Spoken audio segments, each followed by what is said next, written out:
Welcome to the Masculine Psychology Podcast, where we answer key questions in dating, relationships, success, and fulfillment, and explore the psychology of masculinity.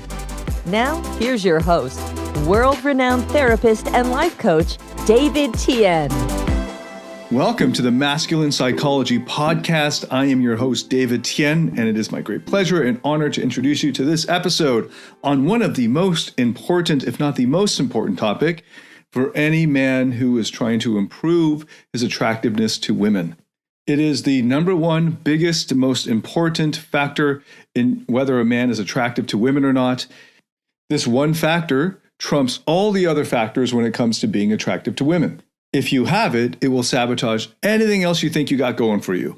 It won't matter how much money you have, how good looking you are, or how high your status is. If you've got this, then it will sabotage anything else in terms of your attractiveness to women.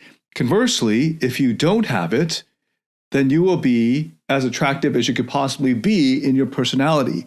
It will be the number one most important factor when it comes to how attractive you are. Okay, so on both sides of the equation, if you've got it, it will sabotage everything else. If you don't have it, it will max out for you everything that you could have going for you in terms of your personality. And then anything else you have on top of that is just going to be icing on the cake, because this is by far the most important factor. Okay, are you curious about what this is? It's not STDs. This number one factor when it comes to your attractiveness is your level of neediness. Your level of neediness. Now, you probably got that by the title, but I just wanted to build that up. So let's get at this neediness from a more indirect way, just to give you a bigger background and context for and understanding why it's so important. So in the first episode of this podcast, we went over the just the tips myth. And that's my funny way of putting it, which is this myth that all you need are tips. All you need are these dating tips, this dating advice, and that the vast majority of dating advice, if you were to Google how to attract women on Google, or if you were to search this on YouTube or somewhere, what you'll find is mostly tips advice. Here are the 7 tips to do this and that, or 3 ways to slide into her DMs, or something along those lines. Now, I know this myth is pretty widespread because of how many millions of views this type of content gets. And it's really sad that the majority of people are sucked into the lazy way out of things. And in fact, these are not just ineffective, they're actually dangerous. So I covered that in that first episode. If you haven't seen that or listened to that, go and get that. But that's the just the tips myth. And what it does is it also reminds us of how so many people are focusing on the wrong things when it comes to trying to be more attractive to women or trying to improve their dating lives or their relationships. They're focused on the superficial external factors, such as what to say or what to wear or what you're doing, and they completely ignore the much more important factor of what you're feeling. What are you feeling at that time when you're trying to parrot these words that you got from this YouTube video? Or how are you feeling when you're texting this message in reply? Right? And then part of what you're feeling is, what are the thoughts that are swirling around in your mind, including all of those self-doubts or those insecurities that are haunting you, that are going to, in the end, sabotage any efforts that you put into what you say or do. Because what's actually happening is your neediness is going to sabotage whatever tips you get. So not only or very likely are those tips going to be ineffective, but even if you could pull them off, the fact that you haven't done that already, that it wasn't just an easy, I'll just plug and play here and just whatever the tip is, I'll just implement it immediately. There's some difficulty in implementing the tip, means that there's something deeper underlying it, which will be your core insecurities and will point at your core neediness. And the neediness is what will sabotage any efforts on the superficial, external, outer tips, tactics, strategies, that kind of level. Another way of approaching this is the do more trap. I've covered the do more trap in more detail in the pre-launch videos leading up to when I open my course Invincible, which is the best dating skills course in existence. Obviously, I'm biased, but it's called Invincible. You can get it as part of the Platinum Partnership as well.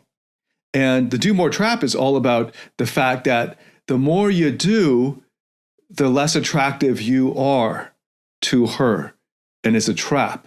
And that most men fall into the Do More Trap because in order to win her attraction, her liking you, in order to get her to like you, you have this achiever or pleaser mindset, which is that you've got to do stuff to get her to like you.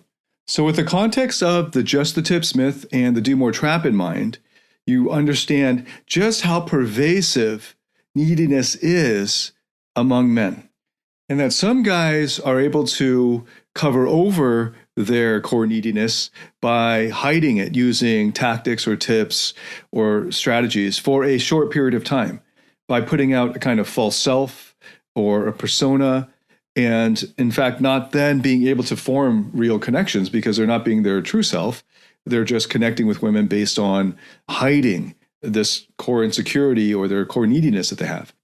So with that background in mind, I've got 3 points here that's going to get into what neediness actually is, why it's so destructive to your attractiveness, and finally, what you can do about it.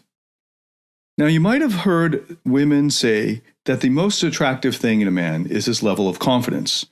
And what they're getting at is the same factor as the one we've been looking at in terms of neediness. Just that confidence is the positive spin or positive aspect of neediness in this context. So what do they mean by confidence? It's a specific type of confidence. It's confidence in himself. What sexually attracts women the most to men is his level of confidence, how sure he is that he can handle whatever challenge life throws at him. It's the confidence that no matter what happens, he'll be okay, that he'll be able to meet his own needs. In a 2020 study published in a Tier 1 scientific journal, I collaborated with researchers from the University of Michigan, the University of Southern California, and universities in Singapore, 5 research teams in total, and it involved testing the effectiveness of my dating skills training material on almost 250 women in 2 different continents. And what this 5-year study found was that just by watching my dating skills training courses, that it would increase a man's attractiveness or effectiveness, his results with women in dating scenarios, by 311% on average. So this is pretty powerful. And the study also showed that confidence, separate from social status or social dominance, was the most important factor leading to a man's greater romantic desirability and leading to a woman's desire for further contact with the man, with the subject, right? So social confidence was found to be more important as a factor leading to attractiveness than status or dominance. It's well known in the psychology research literature that social status is measured by wealth and access to resources, but a man's wealth and access to resources, or his perceived wealth and perceived access to resources, they're only incidentally tied to his attractiveness, because there are plenty of cases, and you probably know plenty, where a woman is sexually attracted to a man who is not wealthy and does not have access to abundant resources. And instead, the most important factor, as the studies have shown, of what sexually attracts women the most is his level of confidence, how sure he is that he can handle whatever challenges life throws at him. Conversely, the opposite of social confidence, neediness, is the greatest killer of attraction. The more needy a man is, the less attractive he is to women. Why? Because neediness conveys that he requires others to meet his needs for him, that he's unable to meet his own needs himself. The fact that neediness is the most important factor was something that was pointed out to me about a decade ago by my friend Mark Manson. So I got to credit him for that, just drawing attention to this overwhelmingly important factor of neediness. And what we're going to do here is dive deeper into what neediness is, give some examples, and what to do about it. So I'm sure that this is not the first time you've heard about how important neediness is to attractiveness. And there are plenty of pickup artists and red pill guys and internet dating gurus who teach about how to get rid of your neediness. And unfortunately, they don't understand the roots of neediness, the reasons, underlying reasons for neediness. And instead, they simply try to hide it or mitigate it or manage the symptoms of the neediness. And that leads to simply repression.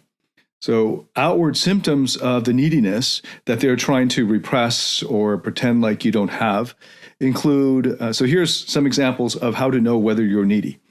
You might spend hours memorizing or practicing pickup lines or routines or coming up with stories in order to impress women or avoid rejection. In the old pickup parlance, this was referred to as demonstrating higher value. Okay, so an obsession about demonstrating higher value is another symptom of neediness. But it's just spending a lot of time and effort into impressing women and avoiding rejection. That is a symptom of neediness. It's coming out of core insecurity. Here's another symptom of neediness: exaggerating or straight out lying to women in order to impress them. It also can be seen in this obsession with being alpha, which seems quite popular these days, especially among the bitter red pill group. Advice like trying to take up space or some other BS tactic, maybe that you learned on those alpha male internet websites, in a bid to appear more alpha or appear more dominant. Another symptom of neediness is calling her too many times in a row after she flakes or simply doesn't call you back, or you're afraid that she's ghosting you and now you're obsessed about checking your phone. So it might not just be calling her too many times. It could just be texting her really long texts in response to her short texts, or texting her many times in a row. It could just simply be racking your brain to come up with something clever to say. And this could be in person, or it could be trying to craft that perfect text response, desperately hoping it'll help her to like you more. It could even be simply trying to get a better body, make more money, drive a flashier car, rent a bigger house, or improve yourself through self-help courses in order to impress her or impress other people or win their approval, or even just to get revenge or generate their envy, or to simply get girls to like you more. And this is one of the reasons why self-help overall is pretty toxic, because it's driven by core insecurities. And instead of diving deep into the original sources of the core insecurities, instead, they actually just help you to repress that core insecurity more, the core neediness more, by trying to make you better, make you more perfect, in a bid to become worthy, to be good enough, to be enough. And so it's conditioning you in the same pleaser-achiever mode to go out and win her approval. And only when you are able to do that do you finally give yourself permission to love yourself and accept yourself fully. And this is just heaping on repression on top of pre-existing repression.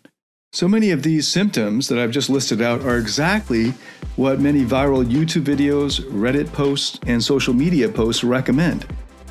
But these attempts to hide or deny or suppress these symptoms of neediness actually make things worse by adding another layer of falsity and toxic repression. So that's the first point. What is neediness? Now getting into the second point of why neediness. Why is there this neediness? Where does it come from?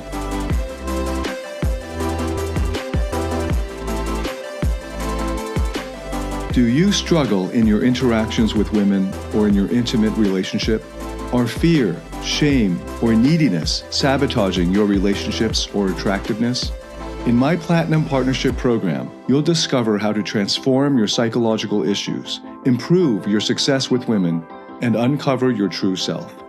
Get access to all my current and future online courses by applying for the Platinum Partnership today at davidtianphd.com/platinum.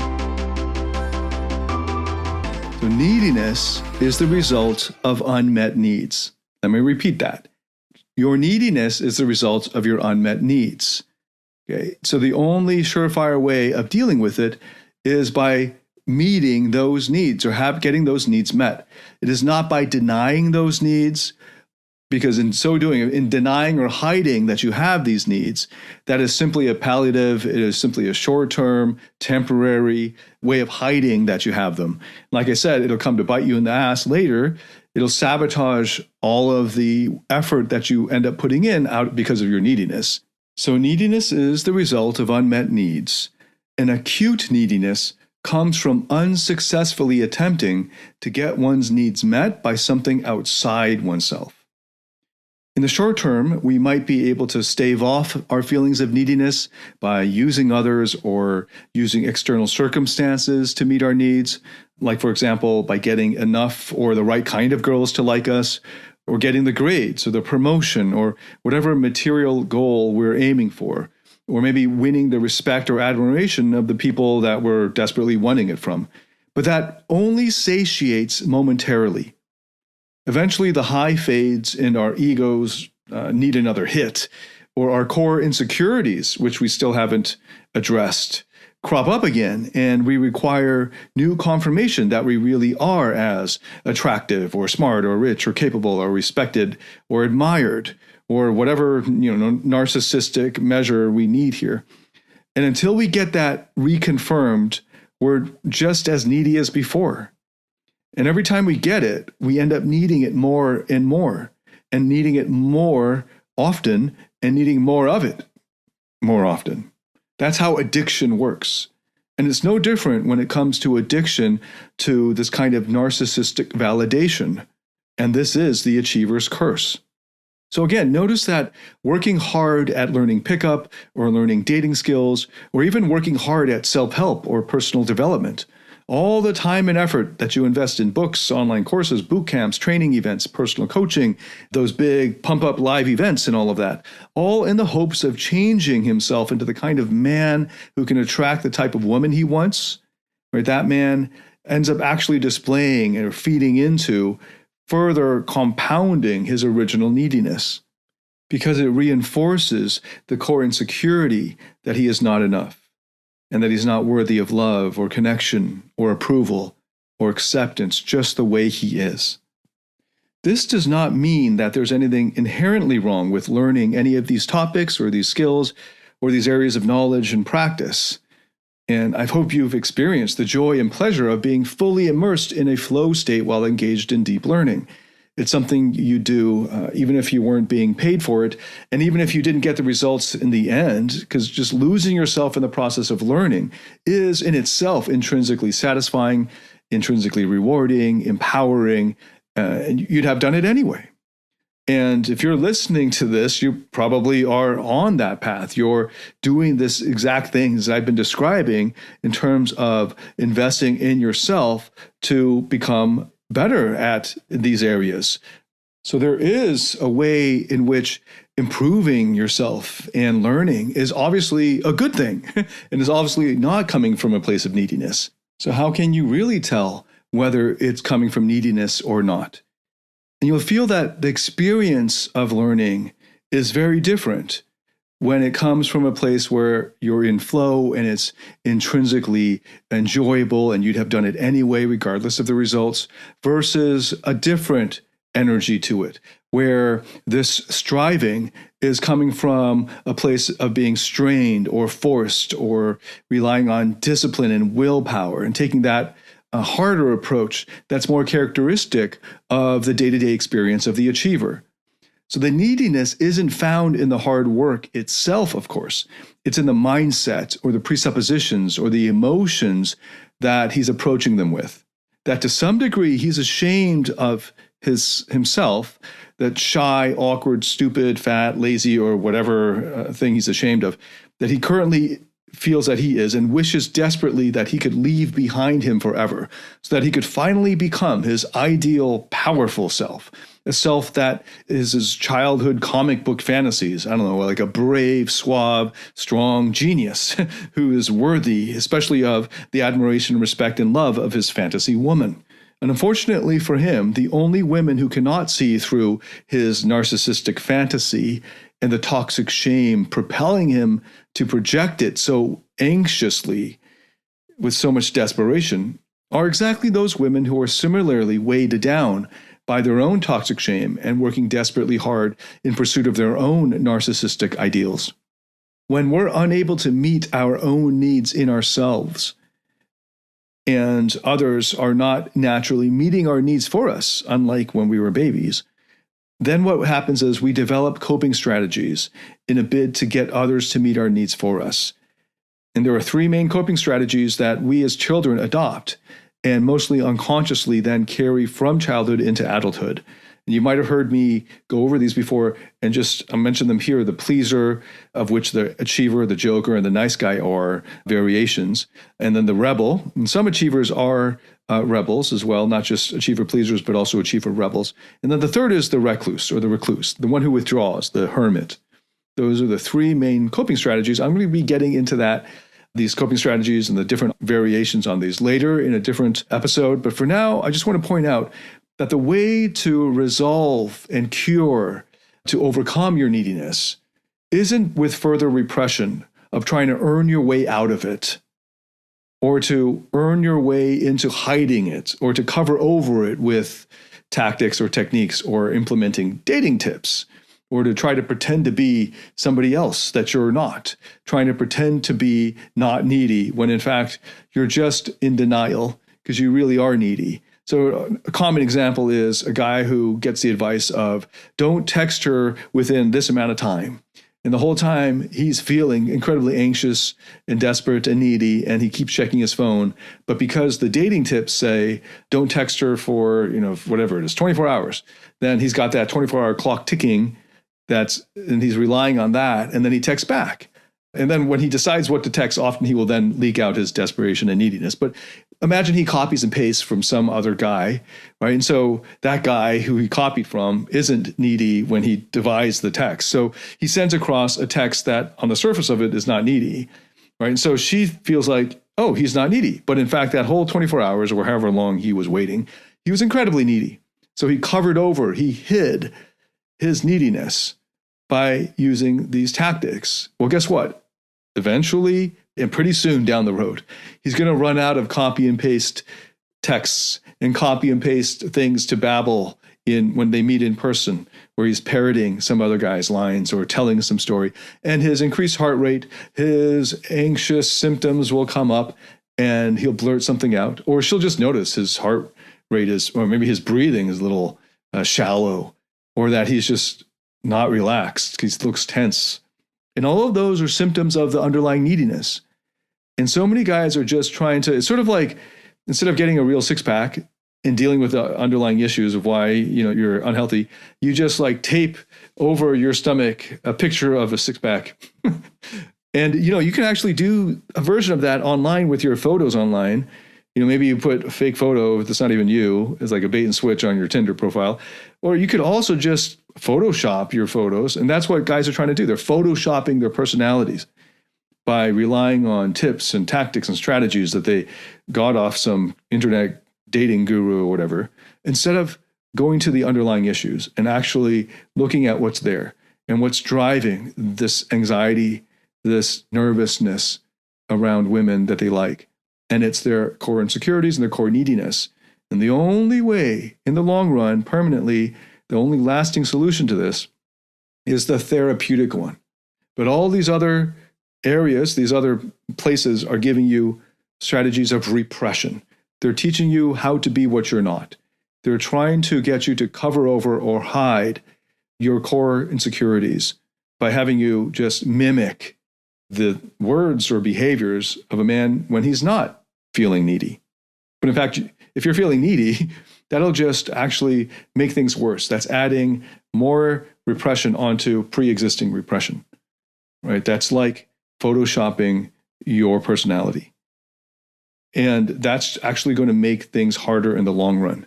For you to be successful in a relationship, for you to find the right woman for you, and it will be especially hard for you to find peace and happiness and fulfillment for yourself because you're adding more toxic shame onto pre-existing toxic shame, right? The message in your unconscious is actually that the way that you are isn't good enough, and it's so not good enough that you're going to have to go and borrow somebody else's personality to hide your true self.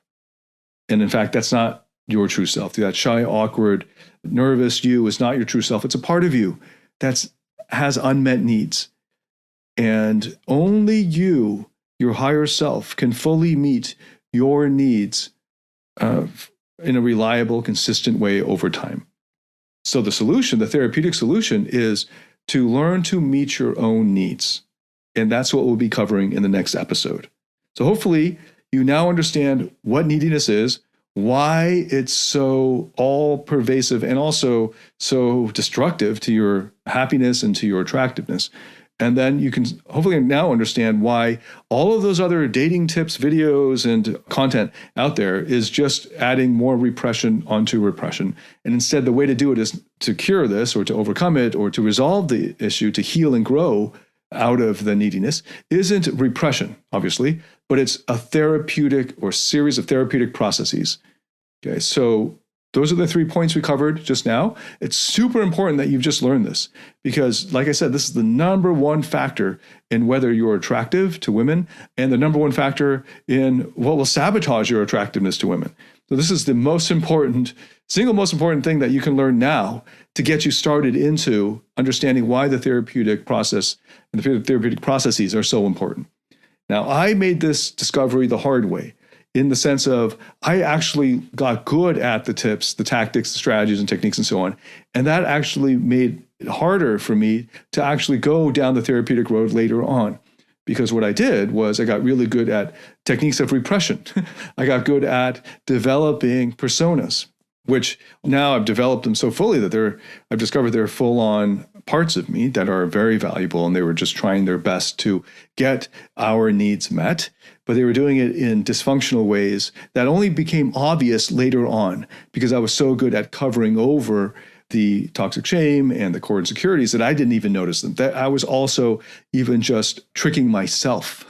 And that's the case for a lot of guys who aren't yet ready for the message here in the Masculine Psychology podcast. To be at this point, you need to be epistemically humble enough to realize that you don't have all the answers and that all these other guys the obvious answers aren't the right way to go either. But that's why the default is there. And I totally get it. The default being, I don't really got a problem. I just need some tips. The just the tips myth. I totally bought into that for years. And then I needed another several years to heal and grow from all of those layers that have accreted, right? All those layers of repression on top of what I already had in my 20s and earlier. And then in my 30s, where I'm getting really good at pickup and dating and all that, required that I take on and develop these other personas. That actually made things worse because then I had to undo that as well and then get to know those parts as well and so forth.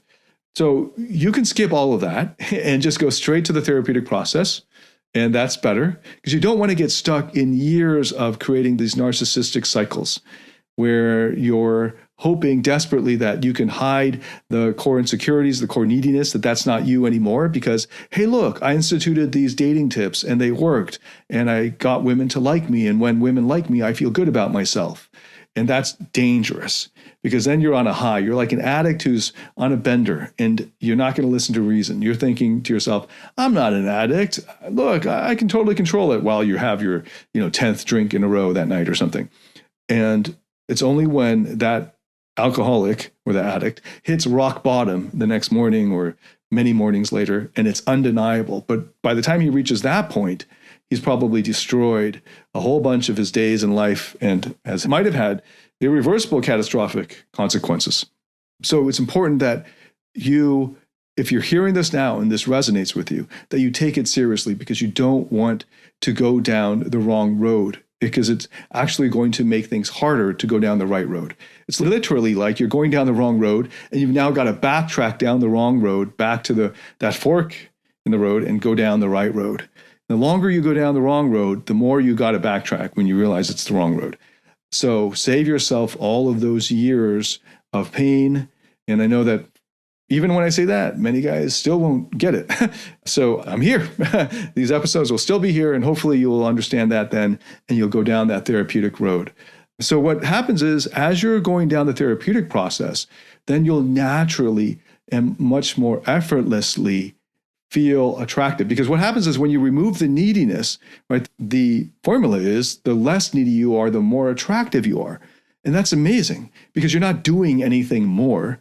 right? You're not like earning, it's not like you have to go out and earn more money or learn more lines or do more approaches or anything, because those are all just surface level and often don't work and actually lead to further danger. In fact, what you're doing is you're removing neediness, and it's just like an obstacle in the way of flowing, right? It's like some kind of dam, and you're removing the dam so the water can flow, right? So you're removing the obstacles to your inherently attractive self. And as you cure your neediness, as you are able to meet your own needs, then everything just comes out naturally. And the thing that comes out naturally is your attractiveness. So this is by far the best way to do it, by far the best way to become attractive. But that's just a side effect of the much more important main goals of discovering your true self and learning to meet your own needs for love and connection and significance and so on. Okay, so in the next episode, I'll be getting into detail on how to do that, how to meet your own needs. Okay, so if you liked this episode, please share the link with your friends or anyone who you think would benefit from it. And if you really liked it, please rate it and review it on the iTunes podcast. That really helps with the algorithm and with just getting the message out to more people. So thanks so much for listening. It's been my great pleasure to lead you through this, and I look forward to sharing with you in the next episode how to meet your own needs. David Tian, signing out.